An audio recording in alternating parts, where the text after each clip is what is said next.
Hi అండి, అందరికీ నమస్కారం. నేను అల్లం టీ పెడుతున్నానండి. ముందుగా మనం స్టవ్ పై ఒక గ్లాస్ పాలు పెట్టుకొని ఒక చిన్న టీ స్పూన్ టీ పొడి వేసుకోవాలి. అందులోకి కాస్త అల్లం ముక్కలు వేసుకోవాలి. నేను ఇందులోకి కొంచెం పాల మీది మీగడ వేస్తున్నానండి. చాలా ఇలా వేయడం వల్ల చాలా టేస్ట్గా ఉంటుంది.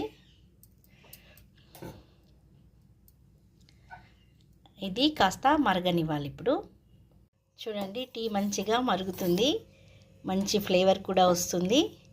ఇది ఇప్పుడు కప్లో పోసుకుందాం. అల్లం టీ అయిందండి. ఇందులోకి ఫైనల్గా ఇలా కాస్త మీగడ వేసుకోవాలి పైన. నేను ఇందులో బెల్లమే వేసుకున్నానండి. బెల్లం వేసుకుని మనము కలుపుకుంటే అల్లం బెల్లం టీ చాలా టేస్ట్గా ఉంటుందండి.